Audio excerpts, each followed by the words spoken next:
Hallo al julle mooi mense, hoe gaan dit vandag met julle almal? Ek hoop dit gaan fantasties met elkeen van julle. My naam is Olga en welkom by my kanaal. Ons gaan aangaan met Sarah Young se daaglikse gewyde van Jesus luister en vandag is dit die 8ste Februarie. So kom ons spring in en kyk wat se versies ons moet saam lees. Die eerste een is Psalm 18 vers 20. Psalm 18 vers 20. En dan die tweede een is Johannes 8 vers 34. Johannes 8 vers 34, dan sit Jesaja 61 vers 10, Jesaja 61 vers 10, en dan Efesiërs 5 vers 8, Efesiërs 5 vers 8. So kry julle Bybels reg en dan lees ons saam en ek kry julle aan die ander kant. Reg, so in Psalm 18 vers 20 staan hier: Hy het my in vryheid laat uitkom, my gered omdat hy my liefhet. En dan die tweede een is Johannes 8 vers 34 en hier so staan: Jesus sê toe vir hulle, dit verseker ek julle, elkeen wat sonde doen is 'n slaaf van die sonde. En die derde ene is Jesaja 61 vers 10 en hier so staan: uitlanders sal julle mure herbou en hulle koning sal in jou diens wees.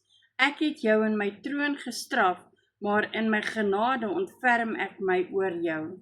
En dan die laaste ene is Efesiërs 5 vers 8 en hier so staan: vroeër was julle die ene duisternis, maar nou in die Here is julle lig.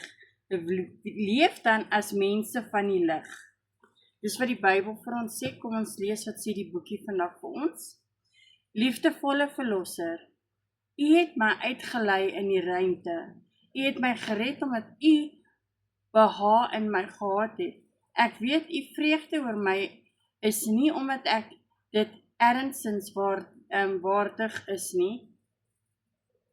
U het uit vrye wil gekies om U liefde oor my uit te stort.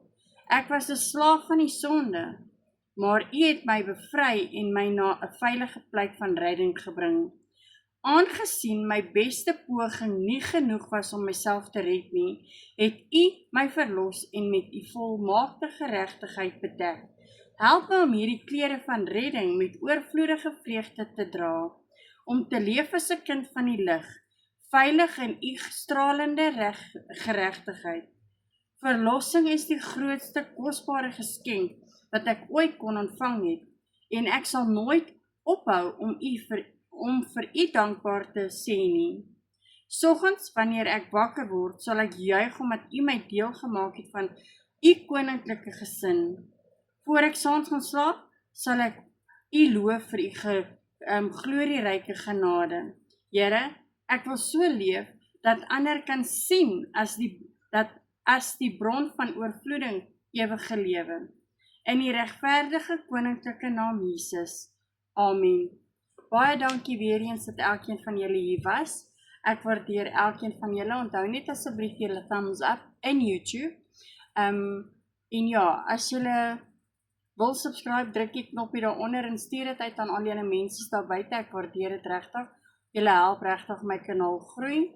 So onthou net mense, almal in die lewe het 'n bietjie liefde en Jesus nodig.